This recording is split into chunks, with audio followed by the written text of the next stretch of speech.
بسم اللہ الرحمن الرحیم۔ آج بی بی پاک فاطمۃ الزہرا سلام اللہ علیہا کا یوم وصال ہے، تو ان کی شان میں چند جملے کہنا چاہتی ہوں، لیکن سمجھ نہیں آ رہی کہ بی بی کی تعریف کیسے کروں۔ ان کی تعریف کے لیے تو پورا قرآن چاہیے اور نبی پاک صلی اللہ علیہ وسلم کی زبان چاہیے۔ بی بی پاک سیدہ طیبہ طاہرہ مخدومہ کائنات خاتون جنت زوجہ علی امیر المومنین علیہ السلام، مادر مرکز پرکار عشق،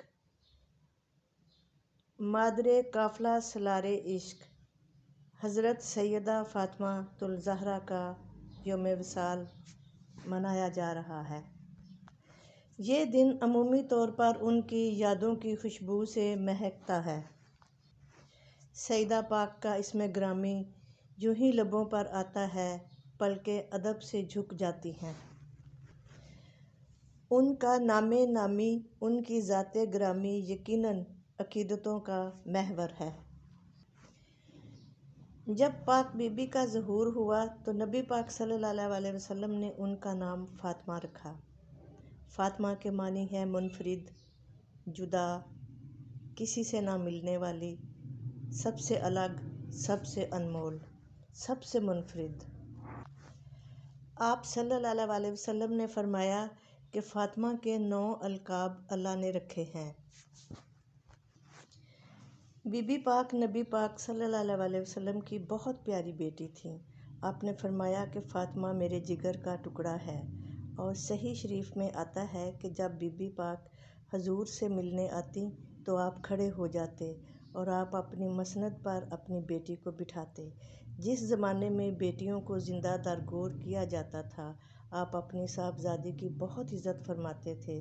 دنیا کے سامنے بیٹیوں کا احترام رکھا اور بیٹیوں کے لیے پیار اور احترام کے احساس کو زندہ کیا، اور انسانیت کو انسانیت کا بھولا ہوا سبق پڑھایا۔ خاتون جنت کا پردہ آپ زہرا کے نام سے مشہور ہوا، کیونکہ چہرہ مبارک نہایت ہی سفید اور حسین تھا۔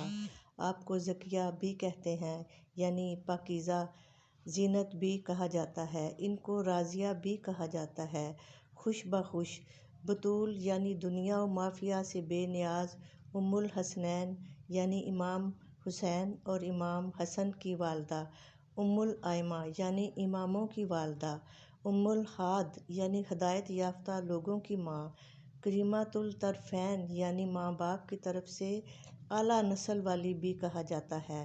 آپ کا بچپن بی بی خدیجہ سلام اللہ علیہا اور نبی پاک کی آغوش تربیت میں گزرا۔ اس کی وجہ سے بچپن ہی میں آپ نے دعوت و تبلیغ کے فریضہ کی انجام دہی شروع کر دی۔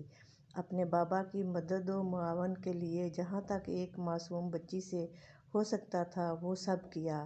مکہ کی تمام تکالیف میں اپنے بابا کا بھرپور ساتھ دیا۔ مکہ سے مدینہ ہجرت اور پھر ساری زندگی ناداری و مفلسی میں گزار دی۔ آپ کی ازدواجی زندگی ہر عورت کے لیے مشعل راہ ہے۔ بی بی عائشہ صدیقہ فرماتی ہیں، حسن میں اگر میں نے کسی کو دیکھا، صرف بی بی فاطمہ الزہرا کو دیکھا ہے۔ چلنے میں، پھرنے میں، بولنے میں، اٹھنے میں، بیٹھنے میں وہ اپنے بابا سے بہت مشابہ تھیں۔ تو سیدہ فاطمہ الزہرا ہی تھی وہ جو کہ اپنے بابا سے بہت زیادہ مشابہت رکھتی تھیں۔ بی بی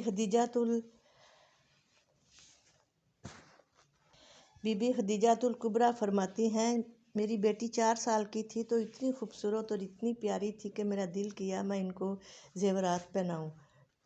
میں نے اپنی اس خواہش کا اظہار نبی پاک صلی اللہ علیہ وسلم سے کیا تو انہوں نے اپنے ہاتھوں سے اپنی پیاری بیٹی کو زیورات پہنائے۔ 4 سال کی خوبصورت بچی یہ زیورات پہن کر باہر نکلی تو جب واپس آئی تو زیورات کوئی نہیں تھے۔ ماں نے پوچھا کہ بیٹی زیورات کدھر ہیں؟ تو فرمایا ایک غریب عورت تھی، میں نے اس کو دے دیے تاکہ وہ ان سے اپنا کام کر سکے۔ اس طرح سخاوت کا آغاز 4 سالہ بچی سے شروع ہو گیا۔ اس پر نبی پاک صلی اللہ علیہ وسلم اور بی بی خدیجہ الکبریٰ نے اپنی بیٹی کو بہت پیار کیا، اور فیضان کا سلسلہ جو شروع ہوا تو پھر وہ آخر تک جاری رہا، اور پھر اس کو پوری دنیا نے دیکھا۔ بی بی کے گھر میں ایک ایک ماہ تک چولہا نہیں جلتا تھا۔ جنت کی عورتوں کی سردار ہیں اور ان کے دوپٹے میں 70 پیوند لگے ہوتے تھے۔ اس پاک بی بی کو سیدۃ النساء العالمین بھی کہتے ہیں، کیونکہ اللہ عورتوں میں ان کو پسندیدہ سمجھتا ہے جو اس کی اچھی عبادت کرتا ہے۔ وہ فاطمہ سے بہتر کسی نے نہیں کی۔ طاہرہ، پاک ہے، کیونکہ ان کے نزدیک نجس ناپاکی نہیں آتی۔ اللہ تعالیٰ نے ان کی طہارت کی گواہی دی ہے۔ ایک نام ان کا راضیہ بھی ہے۔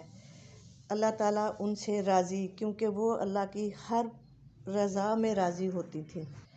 آپ کے لیے دنیا میں جتنی آزمائشیں اور ابتلائیں آئیں، ہر ابتلا بچے کی ولادت کا لمحہ ماں کے لیے بڑی خوشی کا ہوتا ہے، مگر رسول اللہ نے انہیں ہر بچے کی ولادت پر بتایا کہ ان کو اسلام کی راہ میں یہ تکلیف اٹھانی پڑے گی، تو وہ اللہ تعالیٰ کے ہر حکم پر راضی رہیں۔